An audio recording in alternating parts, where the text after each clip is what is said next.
so I'll just start. My name is Chalice Savage, and I'm going to introduce you to my son, Michael Morgan. He was born in a fury on a sunny day in Portland just 4 years ago. Very quickly, we noticed a lack of empathy, as well as early milestones. Another sign, seen in hindsight, was his amazing intelligence. At a year old, he became obsessed with the Australian group called the Wiggles. He could tell you their names, what color shirt each one wore, and show you the dance moves, all while jumping around and counting to 50. He read his first word at 18 months old, Toshiba. Seriously, it wasn't mom, hi, ball, or go. It was Toshiba. This is when I began to explore that there was something else going on. I was advised to have him evaluated at OHSU CDRC in Portland. I called to make the appointment and found out that there was a waiting list. The wait was 6 months to schedule and another 6 months until my son could be seen. Sure, why not? Put him on the list. This year is going to go by anyway.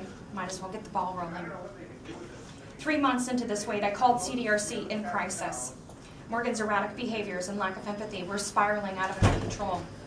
Spiraling out of his control. My son is so bright, yet I can't keep him calm.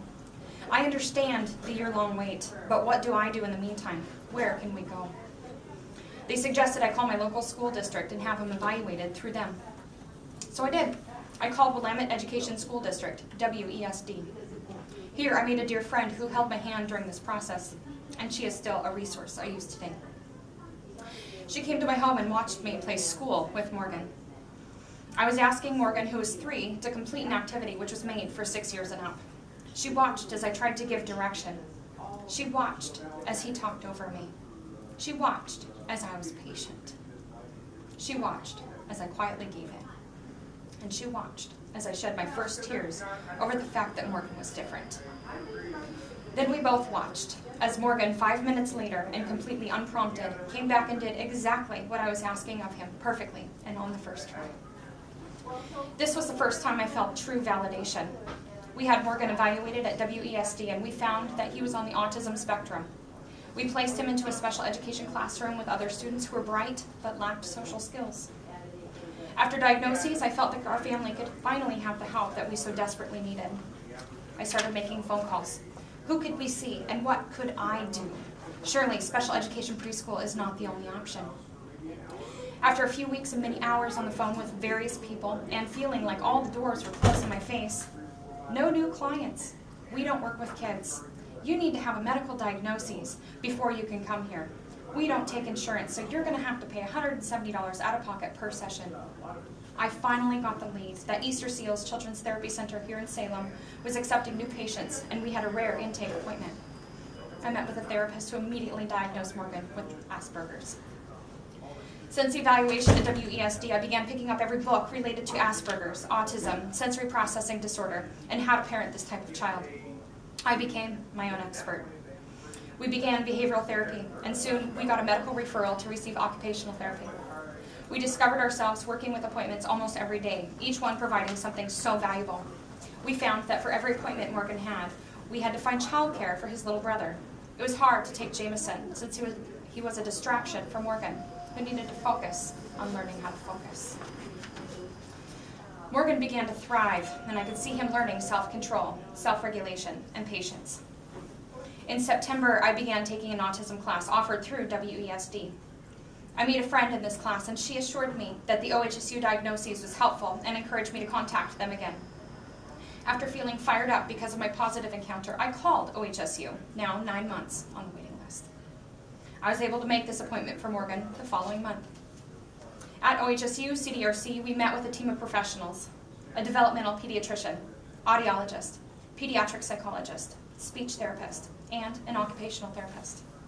After a 6-hour test, Morgan was also diagnosed with attention deficit hyperactivity disorder, ADHD, obsessive compulsive disorder, OCD, and sensory processing disorder, SPD. Fast forward, where are we now? What do we do? We have moved to Crestwell, just south of Eugene, and I have had another child, this time a daughter. Now, if you're keeping up, you've put together that we have 3 very small children. Morgan, who is 4, Jameson, who's almost 2, and Pixie, who is 5 months old. I'm thankful for the opportunities that Lane County has to offer, and it feels like we have reached the mecca for services. I'm constantly finding that if I have the strength and the financial means, that there are many opportunities out there, but I need to fight, and then I need to pay for them.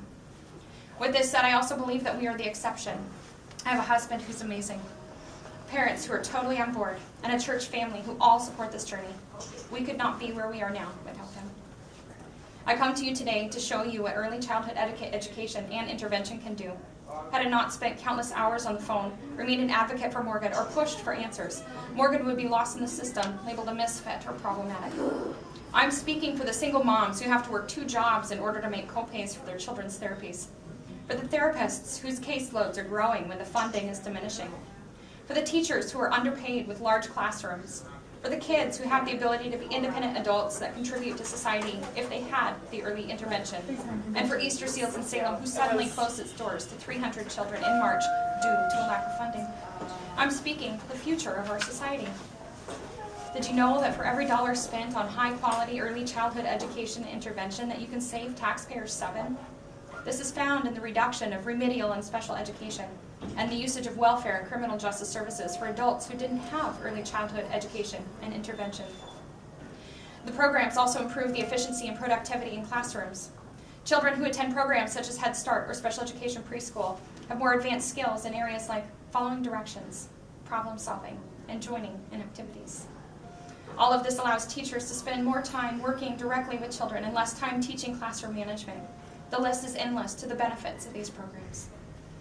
The other problem is that each case should be treated as an individual case and not forced to fit into a mold for mental health services. There's a saying, if you've met one person with autism, then you have met only one person with autism. No 2 cases are alike. Let me give you an example of this, and names have been changed. I have a friend, I will call her Bet. Bet is a single mom of 4 kids, a teenager, a tween, and 3.5-year-old twin girls who have a diagnosis just like my son. She is the sole provider for her family because she is divorced, which, by the way, is where 80% of parents of a child with a disability end up. She can't work because her twins require her to be directly involved in every aspect of their lives. She is also very sick, although she puts her kids' needs in front of her own, which doesn't give her the chance to heal. She seeks help, as I did, but because she has twins needing services, she is being refused dual treatment. Bet is being asked to make separate appointments for each service for each twin. If she could have her same resources as we do for Morgan, it would mean her weekly schedule would look like this. 1 half-day special education, preschool 2 days a week, times 2. Behavioral therapy, times 2. Occupational therapy, times 2. And speech therapy, times 2. This means she needs to make 6 appointments a week, find and pay for childcare for the other twin, have time to drive between home and therapy, return home to swap kids, and go back and do it again. Mind you, her girls have also been diagnosed with oppositional defiance disorder, ODD, which is really hard to work with. You may ask a typical kid to put their shoes on, and there's a battle for 5 minutes. Bet's kids could battle putting on their shoes for over an hour each time they were requested to do it. I'm not even factoring in the needs of her teenager or her tween. These kids are learning the hard way about empathy and compassion for others. Bet is at her breaking point and so desperately screaming for help, but she doesn't fall into the cookie-cutter mold, so therapy centers can't help her. She has been turned into the Department of Human Services, or DHS, because someone has reported that they feel Bet is negligent. She has an ex-husband who is so abusive that when she finally left him, he left them all with the diagnoses of post-traumatic stress disorder, PTSD. Here's where early intervention comes full circle. If he could have had these services as a child, he would know how to self-regulate and to manage his own frustrations and not function on impulse alone.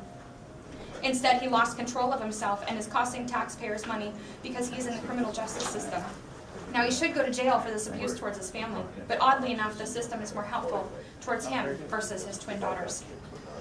In our society of guns and rage, we are aware of the violence that is out there. It is far too common to hear that the shooter used to be in the mental health system, but is no longer receiving services due to a lack of funding. I'm not saying that every terrorist has autism, Asperger's, or ADHD, but I am saying that it's the lack of services and poor funding that is the foundation which we are building our future on, and it's obviously crumbling. You may not know what it's like to be the parent of a child with an invisible disability. You must know that this is not a life that we choose. Let me paraphrase the story. Welcome to Holland. When you're going to have a baby, it's like planning a trip, going to Italy. You buy guidebooks and make plans to see the Colosseum, the Michelangelo David, and the gondolas in Venice.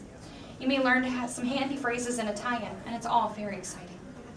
After months of anticipation, the day finally arrives, and you pack your bags and off you go. And several hours later, the plane lands, and the stewardess comes in and she says, "Welcome to Holland." Holland, you say? What do you mean Holland? I signed up for Italy. I am supposed to be in Italy. All my life I've dreamed of going to Italy. But there's been a change in the flight plan, and they've landed in Holland, and there you must stay. So you must go out and buy new guidebooks and learn a new language. You will meet a whole new group of people that you never would have met. Holland is slower paced and less flashy than Italy. But after you've been there a while and you catch your breath, and you look around, you begin to notice that Holland has windmills, tulips, and even Rembrandts. But everyone you know is busy coming and going from Italy. They're all bragging about what a wonderful time that they're having, and for the rest of your life you will say, "Yes, that is where I was supposed to go, and that is what I had planned." The pain of that will never go away, because the loss of this dream is a significant loss. But if you spend your life mourning the fact that you didn't go to Italy, you may never feel free to enjoy the very special and the very lovely things about Holland. There's nothing more isolating than being the parent of a child with an invisible disability. I have support, and yet I feel so isolated and alone. I fight for my son. I fight for Bet and her twins. I fight for early childhood education and intervention. Please help fund these programs. It's not about money. It's about our future. Thank you. Thank you very much for sharing. Thank you so much. And I would love to give you a copy of That'd be this. great. Thank you so much for your time. You bet, my pleasure. I wish I could stay and talk, but the bills have stopped. I'm trying to look Thank forward you. Thank you, to my- Senator. Thank you. Just so you know, he's a great supporter. I of these believe it. services, and Thank he just you. gave it. Yeah. I hope I lit the fire. Thank you. Thank you, All right, Senator. I'll take care. Thank you very much. Bye-bye. Senator,